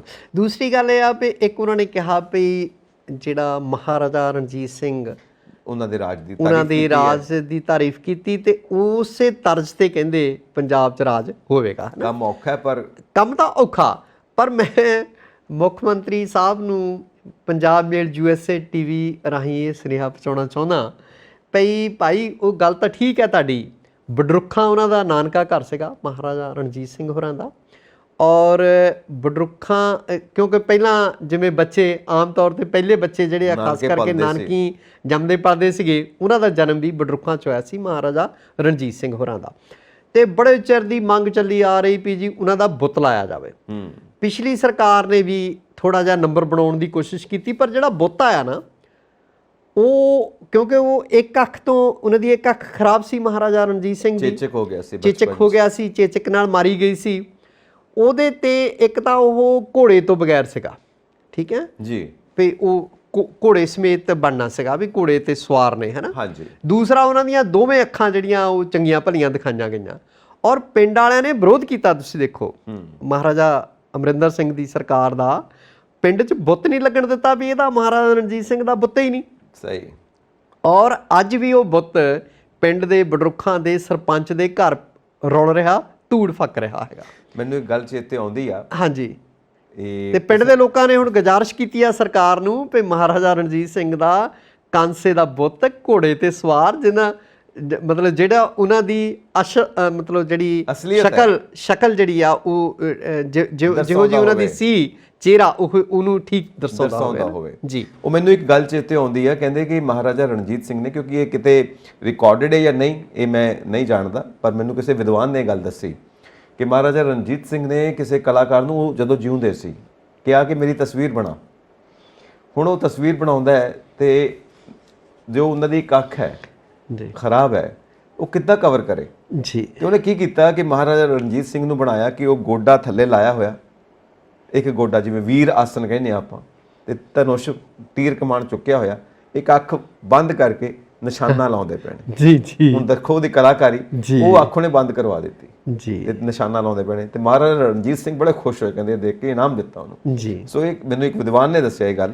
ਮੈਂ ਇਹ ਦੇਖਦਾ ਅਸਲ 'ਚ ਲੋਕਾਂ ਦਾ ਰਾਜਾ ਸੀ, ਲੋਕਾਂ ਦਾ ਰਾਜਾ। ਔਰ ਇਹੀ ਚੀਜ਼ ਆਪਾਂ ਭਗਵੰਤ ਮਾਨ ਸਾਹਿਬ ਦੇ ਜਦੋਂ ਲੈ ਕੇ ਆਉਨੇ ਆ ਜੀ, ਮਾਨ ਸਾਹਿਬ ਨੂੰ ਇਹ ਦੇਖਣਾ ਪਏਗਾ ਕਿ ਉਹਨਾਂ ਦੀ ਟੀਮ ਕਿੰਨੀ ਕੁ ਜ਼ਬਰਦਸਤ ਹੈ, ਕਿਉਂਕਿ ਮਹਾਰਾਜਾ ਰਣਜੀਤ ਸਿੰਘ ਦੀ ਟੀਮ ਵਿੱਚ ਇੱਕ ਤੋਂ ਇੱਕ ਵੱਡਾ ਆਲਾ ਵਜ਼ੀਰ ਉਹਨਾਂ ਦੇ ਆਲਾ ਸੀਗੇ, ਸਾਰੇ ਸਿਆਣੇ ਔਰ ਦਲੇਰ ਸੀ, ਔਰ ਉਹਨਾਂ ਦੇ ਸਿਰ ਦੇ ਉੱਤੇ ਹੀ ਵਜ਼ਾਰਤ ਹੈ। ਬਿਲਕੁਲ। ਤੇ ਜੇ ਤੁਹਾਡੀ ਟੀਮ ਮਾੜੀ, ਹੋਰ ਤਾਂ ਹੋਰ ਪਈ ਅਖੀਰ ਤੱਕ ਜਦੋਂ ਉਹ ਡੈਥ ਬੈੱਡ ਤੇ ਪਏ ਸੀ ਮਹਾਰਾਜਾ ਸਾਹਿਬ, ਉਦੋਂ ਵੀ ਉਹਨਾਂ ਦੀ ਵਜ਼ਾਰਤ, ਉਹਨਾਂ ਦਾ ਹੁਕਮ ਮੰਨਦੀ ਸੀ। ਔਰ ਕਹਿੰਦੇ ਨੇ ਕਿ ਇੰਨੇ ਮਤਲਬ ਯੋਧਾ, ਬਿਲਕੁਲ, ਕਿ ਉਹ ਕਈ ਕਿਲੋਮੀਟਰ ਸੁੱਤੇ ਘੋੜੇ ਦੀ ਕਾਠੀ ਤੇ ਉੱਤੇ ਰਾਤ ਦਾ ਸਫ਼ਰ ਤੈਅ ਕਰ ਲੈਂਦੇ ਸੀ, ਨੀਂਦ ਪੂਰੀ ਕਰ ਲੈਂਦੇ ਤੇ ਉੱਥੇ ਬਿਲਕੁਲ ਪਹੁੰਚ ਕੇ ਕੰਮ ਕਰਦੇ ਸੀ ਆਪਣਾ। ਔਰ ਆਪਾਂ ਸ਼ਾਇਦ ਤੁਸੀਂ ਵੀ ਕਹਾਣੀ ਪੜ੍ਹੀ ਹੋਵੇ, ਇੱਕ ਆਪਾਂ ਨੂੰ ਨਾ ਪ੍ਰਾਇਮਰੀ ਦੇ ਵਿੱਚ ਕਹਾਣੀ ਹੁੰਦੀ ਸੀ ਵੀ ਮਹਾਰਾਜਾ ਰਾਤ ਨੂੰ ਭੇਸ ਬਦਲ ਕੇ ਲੋਕਾਂ ਦੇ ਦੁੱਖ ਸੁੱਖ ਜਿਹੜੇ ਆ ਤੇ ਮੈਨੂੰ ਲੋਕ ਕਿੰਨਾ ਪਸੰਦ ਕਰਦੇ ਨੇ। ਤੇ ਉਹ ਇੱਕ ਆਪਣੀ ਇਦਾਂ ਦੀ ਵੀ ਕਹਾਣੀ ਸੀਗੀ ਵੀ ਇੱਕ ਮਾਤਾ ਜਿਹੜੀ ਆ ਉਹਦੀ ਗਠੜੀ ਜਾਂ ਅਨਾਜ ਕਿਤੇ ਜਿੱਥੋਂ ਗਰੀਬਾਂ ਨੂੰ ਮੁਫਤ ਮਿਲਦਾ ਸੀ ਉੱਥੇ ਉਹ ਜ਼ਿਆਦਾ ਪਾ ਲੈਂਦੀ ਆ ਤੇ ਉਹ ਤੋਂ ਚੁੱਕਿਆ ਨਹੀਂ ਜਾਂਦਾ ਤੇ ਉਹਦੇ ਘਰ ਛੱਡ ਕੇ ਆਉਂਦੇ ਆ ਆਪ ਗਠੜੀ ਚੁੱਕ ਕੇ। ਉਹੋ ਜਿਹੇ ਮਹਾਰਾਜੇ। ਇਹ ਕੰਮ ਔਖਾ ਤਾਂ ਹੈ ਜਿਹੜਾ ਮਾਨ ਸਾਹਿਬ ਨੇ ਕਿਹਾ, ਪਰ ਜੇ ਕਹਿੰਦੇ ਨੇ ਨਾ ਹਿੰਮਤ ਕਰੇ ਇਨਸਾਨ ਤਾਂ ਕੀ ਨਹੀਂ ਹੋ ਸਕਦਾ। ਮਹਾਬਲੀ ਰਣਜੀਤ ਸਿੰਘ ਹੋਇਆ ਪੈਦਾ, ਫਿਰ 12 ਵੀ ਉਹਨਾਂ ਦੀਆਂ ਗਾਉਂਦੇ ਆ ਲੋਕ। ਬਿਲਕੁਲ ਸਹੀ ਗੱਲ ਆ ਜੀ। ਸੋ ਇਹ ਕੁਝ ਗੱਲ ਸੁਣਨ ਚ ਆ ਰਹੀ ਹੈ ਕਿ ਕੁੰਵਰ ਵਿਜੇ ਪ੍ਰਤਾਪ ਸਿੰਘ ਖੁਸ਼ ਨਹੀਂ ਹੈਗੇ, ਹਾਲਾਂਕਿ ਆਮ ਆਦਮੀ ਪਾਰਟੀ ਤੋਂ ਹੀ ਨੇ, ਜੇਤੂ ਨੇ ਅੰਮ੍ਰਿਤਸਰ ਤੋਂ ਜੀ, ਪਰ ਆਪਣੀ ਹੀ ਪਾਰਟੀ ਦੇ ਕੰਮਾਂ ਤੋਂ ਖੁਸ਼ ਨਹੀਂ ਔਰ ਆਪਣੀ ਹੀ ਪਾਰਟੀ ਨੂੰ ਕ੍ਰਿਟਿਸਾਈਜ਼ ਕਰਦੇ ਨੇ। ਕਿਤੇ ਸਿੱਧੂ ਸਾਹਿਬ ਵਾਲਾ ਕੰਮ ਤਾਂ ਨਹੀਂ ਫੜ ਲਿਆ ਉਹਨਾਂ ਨੇ? ਗੱਲ ਇਦਾਂ ਆ ਭਈ ਕਿਤੇ ਸਿੱਧੂ ਸਾਹਿਬ ਇਹਦੇ ਜਗਮੀਤ ਬਰਾੜ ਹੋਰਾਂ ਤੇ ਵੀ ਦੋਸ਼ ਲੱਗਦੇ ਰਹੇ ਭਈ ਇਹ ਉਹ ਜਰਨੈਲ ਆ ਜਿਹਦਾ ਕੋਈ ਪਤਾ ਨਹੀਂ ਵੀ ਤੋਪਾਂ ਦਾ ਮੂੰਹ ਕਦੋਂ ਆਪਣੀ ਫੌਜ ਵੱਲ ਨੂੰ ਕਰ ਦੇਣਾ। ਸਹੀ ਆ। ਸੋ ਕੁਛ ਇਦਾਂ ਦੀ। ਵੈਸੇ ਦੇਖੋ ਜਿਹੜੇ ਕੁੰਵਰ ਵਿਜੇ ਪ੍ਰਤਾਪ ਹੋਰੀਆਂ, ਉਹਨਾਂ ਨੇ ਅਕਾਲੀਆਂ ਦੀ ਈਨ ਨਹੀਂ ਮੰਨੀ। ਸਹੀ ਹੈ। ਉਹਨਾਂ ਨੇ ਬਿਕਰਮ ਮਜੀਠੀਏ ਦੀ ਈਨ ਨਹੀਂ ਮੰਨੀ। ਹਾਂਜੀ, ਬਦਲੀ ਹੋ ਗਈ, ਠੀਕ ਹੈ, ਵੱਧ ਤੋਂ ਵੱਧ ਬਦਲੀ ਕਰਵਾ ਸਕਦੇ ਤੁਸੀਂ ਅਫਸਰ ਦੀ, ਮਾਰਨ ਨੂੰ ਤਾਂ ਰਹੇ ਤੁਸੀਂ, ਹੈ ਨਾ। ਉਹਨਾਂ ਨੇ ਆਪਣੀ ਪੂਰੀ ਮਤਲਬ ਜੁਰਤ ਦੇ ਨਾਲ ਆਪਣੀ ਨੌਕਰੀ ਕੀਤੀ। ਹਾਂਜੀ। ਫਿਰ ਚਲੋ ਅਸਤੀਫਾ ਦੇਤਾ, ਪਹਿਲਾਂ ਰੌਲਾ ਰੱਪਾ ਪੈਂਦਾ ਸੀ ਵੀ ਕਾਂਗਰਸ ਸ਼ਾਮਲ ਹੋ ਰਿਹਾ, ਪਰ ਉਹ ਆਪ ਵਿੱਚ ਆ ਗਿਆ, MLA ਬਣ ਗਿਆ। ਠੀਕ ਹੈ। ਹੁਣ ਕੀ ਹੁੰਦਾ ਪਈ ਵਿਧਾਨ ਸਭਾ ਦੇ ਵਿੱਚ ਆਪਾਂ ਸਾਰੇ ਜਾਣਦੇ ਹਾਂ ਬਜਟ ਸੈਸ਼ਨ ਚੱਲ ਰਿਹਾ ਹੈ ਨਾ। ਹਾਂਜੀ। ਉਹਨਾਂ ਨੇ ਕਿਹਾ ਵੀ ਜਿਹੜਾ ਲਾਰੈਂਸ ਬਿਸ਼ਨੋਈ ਨੂੰ VIP ਟ੍ਰੀਟਮੈਂਟ ਦਿੱਤਾ ਜਾ ਰਿਹਾ, ਇਹ ਫੌਰਨ ਬੰਦ ਹੋਣਾ ਚਾਹੀਦਾ। ਹਾਂਜੀ। ਉਹ ਕਿਤੇ ਨੇਮ ਪਲੇਟਾਂ ਤੇ ਲੱਗਿਆ ਸੀਗਾ ਜਾਂ ਕਿਤੇ ਗੱਡੀਆਂ ਤੇ ਲੱਗਿਆ ਸੀਗਾ ਵੀ VIP ਡਿਊਟੀ ਤੇ ਆ, ਹੈ ਨਾ। ਉਹ ਕਹਿੰਦੇ VIP ਕਲਚਰ ਤਾਂ ਆਪਾਂ ਖਤਮ ਕਰਨਾ। ਆਪ ਰੌਲਾ ਪਾਉਂਦੀ ਰਹੀ ਆ, ਆਪ ਦੇ ਲੀਡਰ ਰੌਲਾ ਪਾਉਂਦੇ ਰਹੇ ਆ, ਭਗਵੰਤ ਮਾਨ ਹੋਣੀ ਕਹਿੰਦੇ ਰਹੇ ਆ ਭਈ ਜਿਹੜਾ VIP ਕਲਚਰ ਪੰਜਾਬ 'ਚੋਂ ਖਤਮ ਕਰਨਾ। ਠੀਕ ਹੈ। ਤੇ ਉਹ ਸਿਕਿਉਰਿਟੀ ਵੀ ਘਟਾਉਣੀ ਉਹਦਾ ਇੱਕ ਹਿੱਸਾ ਜਿਹੜਾ ਉਹ ਹਿੱਸੇ ਵਜੋਂ ਦੇਖਿਆ ਜਾਂਦਾ ਹੈ ਨਾ VIP ਕਲਚਰ ਦੇ। ਉਹ ਕਹਿੰਦੇ ਵੀ ਇੱਕ ਬੰਨੇ ਤੁਸੀਂ ਇਹ ਕਹਿ ਰਹੇ ਆ ਵੀ ਜਿਹੜਾ VIP ਕਲਚਰ ਪੰਜਾਬ 'ਚੋਂ ਹਟਾਉਣਾ ਆ, ਘਟਾਉਣਾ ਆ, ਦੂਜੇ ਬੰਨੇ ਜਿਹੜਾ ਆ ਉਹ ਤੁਸੀਂ ਮਤਲਬ VIP ਕਲਚਰ ਨੂੰ ਪ੍ਰਮੋਟ ਕਰ ਰਹੇ ਆ, ਇੱਕ ਗੈਂਗਸਟਰ ਨੂੰ ਜਿਹੜਾ VIP ਟ੍ਰੀਟਮੈਂਟ ਦੇ ਕੇ। ਸੋ ਉਹਨਾਂ ਨੇ ਇੰਨੀ ਕੁ ਗੱਲ ਆਖੀ ਹੈ ਔਰ ਸਰਕਾਰ ਦਾ ਇਹਦੇ ਤੇ ਗੌਰ ਕਰਨਾ ਵੀ ਬਣਦਾ। ਜੇ ਆਪਾਂ ਗੈਂਗਸਟਰਸ ਨੂੰ ਜਾਂ ਐਂਟੀ ਸੋਸ਼ਲ ਐਲੀਮੈਂਟਸ ਨੂੰ ਹੀਰੋ ਬਣਾ ਕੇ ਪੇਸ਼ ਕਰਾਂਗੇ ਤਾਂ ਉਹਦਾ ਪ੍ਰਭਾਵ ਕੋਈ ਅੱਜ ਦੀ ਨੌਜਵਾਨੀ ਤੇ ਚੰਗਾ ਨਹੀਂ ਪਊਗਾ। ਬਿਲਕੁਲ ਸਹੀ ਗੱਲ ਹੈ। ਉਹ ਸੋਚ ਕੱਚੀ ਹੁੰਦੀ ਹੈ ਜੀ। ਉਹ ਸੋਚਦੇ ਨੇ ਕਿ ਗਲੈਮਰਸ ਹੈ। ਬਿਲਕੁਲ। ਕਿਉਂਕਿ ਫਿਲਮਾਂ 'ਚ ਅਸੀਂ ਦੇਖਦੇ ਹਾਂ। ਬਿਲਕੁਲ। ਤੇ ਉਹ ਚੀਜ਼ ਜੇ ਲਾਈਫ ਦੇ ਵਿੱਚ ਉਹ ਦੇਖਣ ਕਿ ਇਹ ਤੇ ਲਾਰਜਰ ਦੈਨ ਲਾਈਫ ਨੇ, ਤੇ ਐਡਾ ਵੱਡਾ ਸਕੈਚ ਹੈਗੇ ਨੇ ਕਿ ਬਾਕੀ ਸਾਰੇ ਇਹਨਾਂ ਦੇ ਸਾਹਮਣੇ ਬੌਣੇ ਹੋ ਜਾਂਦੇ ਨੇ। ਬਿਲਕੁਲ ਬਿਲਕੁਲ। ਬਾਕੀ ਉਹਨਾਂ ਦੇ ਦਿਮਾਗ ਦੇ ਉੱਤੇ ਅਸਰ ਪੈਣਾ। ਉਹਨਾਂ ਦੀਆਂ ਜਿਹੜੀਆਂ ਕਾਰਵਾਈਆਂ ਨੂੰ ਗਲੋਰੀਫਾਈ ਕਰਨ ਦੀ ਬਜਾਏ ਜੀ ਉਹ ਨਿਗੇਟ ਕਰਨਾ ਚਾਹੀਦਾ, ਸਾਨੂੰ ਨਿਖੇਧੀ ਕਰਨੀ ਚਾਹੀਦੀ ਹੈ, ਹੈ ਨਾ। ਤੇ ਇਹਨਾਂ ਨੂੰ ਹੀਰੋ ਬਣਾ ਕੇ ਨਹੀਂ ਪੇਸ਼ ਕਰਨਾ ਚਾਹੀਦਾ ਆਪਾਂ ਨੂੰ। ਗੱਲ ਇਹੀ ਸੀ ਕਿਉਂਕਿ ਇੱਕ ਹੋਰ ਵੀ ਨਿਊਜ਼ ਸੀ ਜੀ ਕਿ ਜੇਲ੍ਹ ਦੇ ਵਿੱਚ ਜੇਲ੍ਹ ਦੇ ਆਫੀਸਰਸ ਨੂੰ ਗੈਂਗਸਟਰਸ ਨੇ ਕੁੱਟ ਦਿੱਤਾ। ਹਾਂ ਬਿਲਕੁਲ। ਇੰਨੀ ਹਿੰਮਤ ਉਹਨਾਂ ਦੀ ਪੈਂਦੀ ਪਈ ਹੈ। ਬਿਲਕੁਲ। ਵਾਰਡਨ ਨੂੰ ਕੁੱਟ ਦਿੰਦੇ ਨੇ। ਬਿਲਕੁਲ। ਇਹਦੀ ਦੇਖੋ ਇਹਦੀ ਵੀ ਜਵਾਬਦੇਹੀ ਜਿਹੜੀ ਹੈ ਨਾ ਜੇਲ੍ਹ ਦੇ ਅਫਸਰਾਂ ਦੀ ਬਣਦੀ ਸਿੱਧੇ ਤੌਰ ਤੇ। ਕਿਹਦੀ ਸ਼ੈ ਹੈ ਇਹਨਾਂ ਗੈਂਗਸਟਰਸ ਨੂੰ ਜੋ ਇੰਨੀ ਹਿੰਮਤ ਹੈਗੀ ਆ, ਉਹ ਸੋਸ਼ਲ ਮੀਡੀਆ ਦੇ ਉੱਤੇ ਸਰੇਆਮ ਜ਼ਿੰਮੇਵਾਰੀਆਂ ਲੈਂਦੇ ਨੇ। ਬਿਲਕੁਲ। ਆਪਾਂ ਪਹਿਲਾਂ ਵੀ ਗੱਲ ਕਰਦੇ ਹਾਂ ਭਈ ਆਪਣਾ ਸੋਸ਼ਲ ਮੀਡੀਆ ਤੇ ਸਰਗਰਮ ਰਹਿੰਦੇ ਆ, ਆਪਣੇ ਫੇਸਬੁੱਕ ਪੇਜ ਚਲਾਉਂਦੇ ਆ, ਫੇਸਬੁੱਕ ਪੇਜਸ ਤੇ ਲਾਈਵ ਹੁੰਦੇ ਦੇਖਦੇ ਆ। ਬਿਲਕੁਲ ਸਹੀ ਗੱਲ ਹੈ। ਸੋ ਇੰਨੀ ਖੁੱਲ ਖੇਲ ਕਿੱਦਾਂ ਖੇਡ ਰਹੇ ਨੇ। ਐਕਚੁਅਲੀ ਕੁੰਵਰ ਵਿਜੇ ਪ੍ਰਤਾਪ ਸਿੰਘ ਗਲਤ ਇਹਨਾਂ ਨੂੰ ਕੋਈ ਸਿਆਸੀ ਜਿਹੜੀ ਸ਼ੈ ਜਾਂ ਸਰਪ੍ਰਸਤੀ ਜਦ ਤੱਕ ਹਾਸਲ ਨਹੀਂ ਕਿਸੇ ਬੰਦੇ ਨੂੰ, ਕਿੱਦਾਂ ਉਹ ਇੰਨਾ ਨਿਰਭੈ ਹੋ ਕੇ ਇਹੋ ਜਿਹੀਆਂ ਕਾਰਵਾਈਆਂ ਨੂੰ ਅੰਜਾਮ ਦੇ ਸਕਦਾ, ਇੰਨਾ ਨਿਡਰ ਹੋ ਕੇ। ਬਿਲਕੁਲ ਸਹੀ ਗੱਲ ਹੈ। ਤੋ ਕੁੰਵਰ ਸਾਹਿਬ ਨੇ ਠੀਕ ਗੱਲ ਕਹੀ ਔਰ ਵਾਕਈ ਇੱਕ ਜ਼ਿੰਮੇਦਾਰ ਸ਼ਹਿਰੀ, ਇੱਕ ਜ਼ਿੰਮੇਦਾਰ ਲੀਡਰ ਹੋਣ ਦੇ ਨਾਤੇ ਇਹ ਗੱਲ ਉਹਨਾਂ ਦਾ ਕਹਿਣਾ ਬਹੁਤ ਮਾਕੂਲ ਹੈ ਅੱਜ ਦੇ ਮਾਹੌਲ ਦੇ ਮੁਤਾਬਿਕ।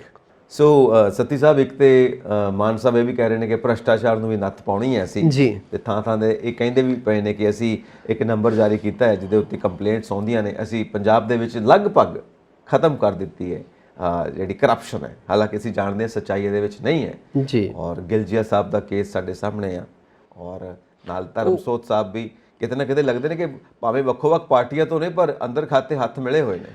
ਦੇਖੋ ਜਿਹੜੀ ਪਹਿਲਾਂ ਆਪਾਂ ਦੇਖਦੇ ਹਾਂ ਵੀ ਸਾਧੂ ਸਿੰਘ ਧਰਮਸੋਤ ਹੋਰੀ ਜੰਗਲਾਤ ਦੇ ਮੰਤਰੀ ਆ। ਹਾਂਜੀ। ਜਦੋਂ ਫਿਰ ਵਜ਼ਾਰਤ ਬਦਲਦੀ ਆ, ਚਰਨਜੀਤ ਸਿੰਘ ਚੰਨੀ ਹੋਰੀ ਜਿਹੜੇ ਆ ਉਹ ਮੁੱਖ ਮੰਤਰੀ ਬਣਦੇ ਆ ਤੇ ਰਾਜਾ ਸਾਹਿਬ ਦੇ ਜਿਹੜੇ ਚਹੇਤੇ ਆ ਉਹ ਸਾਰੇ ਖੁੱਡੇ ਲੈਣ ਲਾਤੇ ਚੱਕ ਕੇ, ਚਾਹੇ ਉਹ ਅਫਸਰ ਸੀ ਤੇ ਚਾਹੇ ਉਹ ਮੰਤਰੀ ਸੰਤਰੀ ਸੀ, ਜਿਨ੍ਹਾਂ ਦੇ ਵਿੱਚ ਸਾਧੂ ਧਰਮਸੋਤ, ਇਸੇ ਤਰ੍ਹਾਂ ਹੈਲਥ ਮਿਨਿਸਟਰ ਬਲਵੀਰ ਸਿੱਧੂ ਹੋਰੀ ਹੋ ਗਏ, ਉਹਨਾਂ ਦੀ ਟੀਮ ਸਾਰੀ। ਤੇ ਧਰਮਸੋਤ ਦੀ ਥਾਂ ਫਿਰ ਬਣਾਉਂਦੇ ਆ ਸੰਗਤ ਸਿੰਘ ਗਿਲਜੀਆਂ ਨੂੰ, ਜਿਹੜੇ ਟਾਂਡਿਓ ਇੱਕ ਤੋਂ ਵੱਧ ਵਾਰ ਜਿੱਤਦੇ ਆ। ਬਜਾਤੇ ਖੁਦ ਤਾਂ ਉਹਨਾਂ ਦਾ ਰੌਲਾ ਰੱਪਾ ਅੱਜ ਤੱਕ ਇਹੀ ਸੁਣਦੇ ਆ ਵੀ ਉਹ ਇਮਾਨਦਾਰ ਬੰਦੇ ਸੀ, ਪਰ ਹੁਣ ਇਮਾਨਦਾਰੀ ਇਹੀ ਆ ਵੀ ਟਰੀ ਗਾਰਡ ਲੱਗਦੇ ਆ ਨਾ। ਟਰੀ ਗਾਰਡ 2800 ਦਾ ਲੱਗਣਾ ਸੀਗਾ, 800 ਰੁਪਈਆ ਉਹਨਾਂ ਨੂੰ ਜਾਣਾ ਸੀਗਾ, ਜੋ ਹੁਣ ਤੱਕ ਦੀ ਜਾਂਚ 'ਚੋਂ ਸਾਹਮਣੇ ਆਇਆ ਹੈਗਾ। ਔਰ ਇੱਕ ਮਹਿਕਮੇ ਦਾ ਜੂਨੀਅਰ ਕੋਈ ਬੰਦਾ ਬਿਲਕੁਲ ਹੀ ਜੰਗਲਾਤ ਮਹਿਕਮੇ ਦਾ, ਉਹ ਸਾਰੇ DFOs ਨੂੰ ਇਕੱਠੇ ਕਰਕੇ ਪੰਜਾਬ ਦਿਆਂ ਨੂੰ ਕਹਿੰਦੇ ਆ ਵੀ ਆ ਫਲਾਣੇ ਸਚਨ ਕੁਮਾਰ ਠੇਕੇਦਾਰ ਨੂੰ ਹੀ ਠੇਕੇ ਦੇਣੇ ਆ, ਹੈ ਨਾ। ਸਹੀ। ਤੇ DFO ਖੱਬੀ ਖਾਨ ਬੰਦੇ ਹੁੰਦੇ ਆ, ਡਿਵੀਜ਼ਨਲ ਫੋਰੈਸਟ ਅਫਸਰ ਰਾਜੇ ਹੀ ਹੁੰਦੇ ਆ, ਸਮਝ ਲਓ, ਹੈ ਨਾ। ਤੇ ਫੰਡ ਉਹਨਾਂ ਕੋਲ DC ਨਾਲੋਂ ਜ਼ਿਆਦਾ ਹੁੰਦੇ ਆ ਖਰਚਣ ਨੂੰ।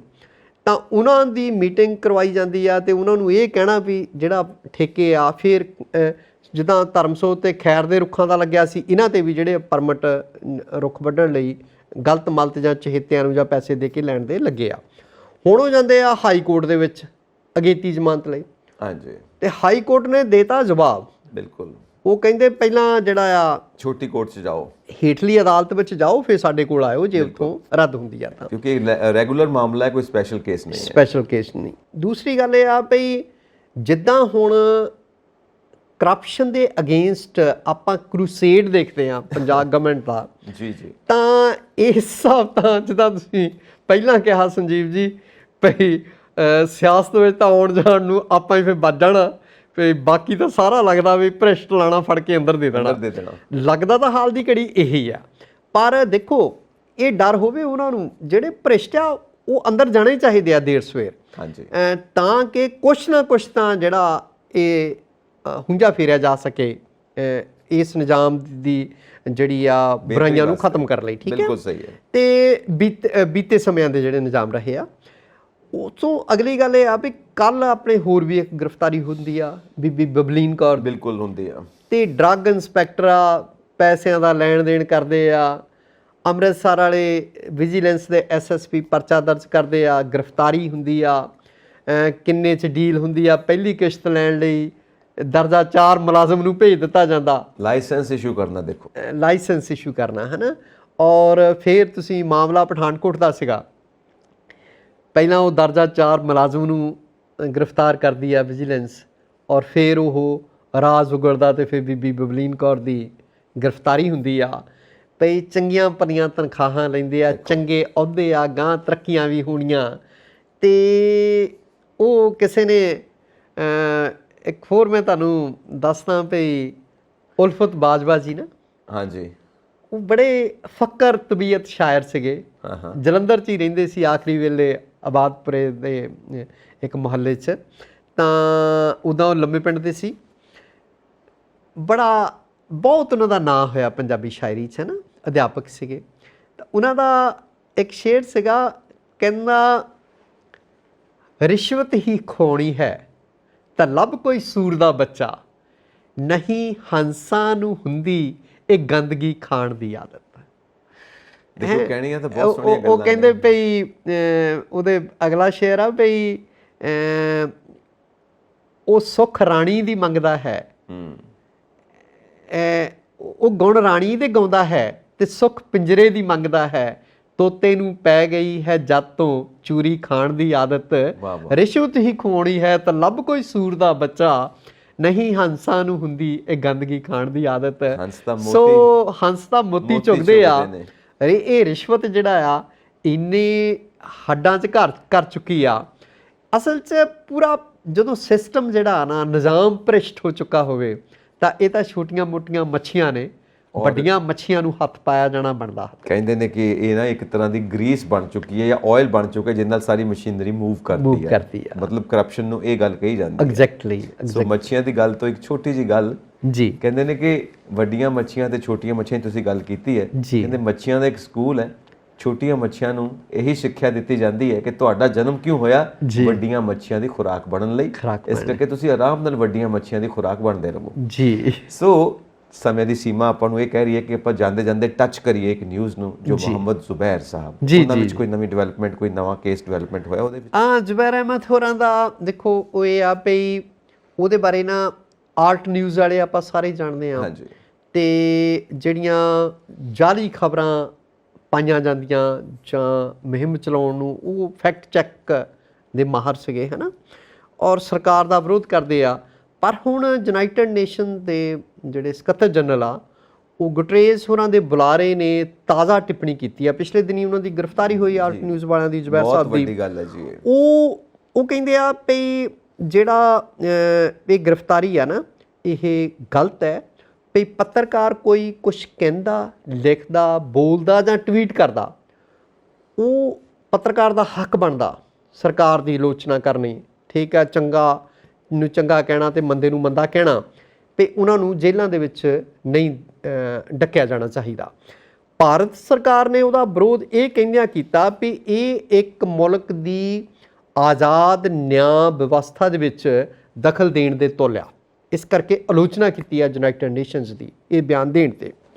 ਦੇਖੋ ਦੋਵੇਂ ਚੀਜ਼ਾਂ ਬਣਦੀਆਂ ਨੇ। ਜੀ। ਆਪਾਂ ਜਿੱਦਾਂ ਗੱਲ ਕਰਦੇ ਹਾਂ ਕਿ ਫਰੀडम ਆਫ ਐਕਸਪ੍ਰੈਸ਼ਨ, ਬਿਲਕੁਲ। ਸੋ ਜਰਨਲਿਜ਼ਮ ਦੇ ਵਿੱਚ ਜਦੋਂ ਤੱਕ ਤੁਸੀਂ ਐਨਾਲਿਸਿਸ ਨਹੀਂ ਕਰੋਗੇ, ਕ੍ਰਿਟਿਸਾਈਜ਼ ਨਹੀਂ ਕਰੋਗੇ, ਹਾਂਜੀ, ਉਦੋਂ ਤੱਕ ਇਦਾਂ ਲੱਗੇਗਾ ਕਿ ਤੁਸੀਂ ਕਿਸੇ ਦੇ ਪ੍ਰੋ ਹੋ ਗਏ ਹੋ। ਬਿਲਕੁਲ। ਦੂਸਰਾ ਇਹ, ਹਾਂਜੀ, ਬੈਲੈਂਸ ਚੱਲਣਾ ਹੈ। ਬਿਲਕੁਲ। ਜਿੱਥੇ ਗਲਤ ਹੈ, ਸਹੀ ਹੈ ਸਹੀ ਹੈ। ਔਰ ਜਿਹੜਾ ਸੀਤਲਵਾੜ ਗੁਜਰਾਤ ਵਾਲੀ ਲੇਡੀ ਮਨੁੱਖੀ ਅਧਿਕਾਰਾਂ ਦੀ ਕਾਰਕੁਨ, ਉਹਦੇ ਬਾਰੇ ਤੇ 2 ਪੁਲਿਸ ਅਫਸਰਾਂ ਦੀ ਗ੍ਰਿਫਤਾਰੀ ਬਾਰੇ ਵੀ ਭਾਰਤ ਸਰਕਾਰ ਨੇ ਕਿਹਾ ਵੀ ਯੂਨਾਈਟਿਡ ਨੇਸ਼ਨ ਨੇ ਜਿਹੜਾ ਉਹ ਵਿਰੋਧ ਕੀਤਾ ਹੈਗਾ ਵੀ ਉਹ ਗੁੰਮਰਾਹਕੁਨ ਪ੍ਰਚਾਰ ਕਰ ਰਹੇ ਆ ਇਹਨਾਂ ਦੀ ਗ੍ਰਿਫਤਾਰੀ ਬਾਰੇ, ਤੇ ਜਿਹੜੀ ਦੇਸ਼ ਦੀ ਨਿਆਂ ਵਿਵਸਥਾ ਉਹਦੇ ਵਿੱਚ ਦਖਲ ਦੇ ਰਹੀ ਹੈ ਯੂਨਾਈਟਿਡ ਨੇਸ਼ਨ, ਜਿਹੜਾ ਨਹੀਂ ਬਣਦਾ। ਖੈਰ ਅਜੇ ਕੁਛ ਕਹਿਣਾ।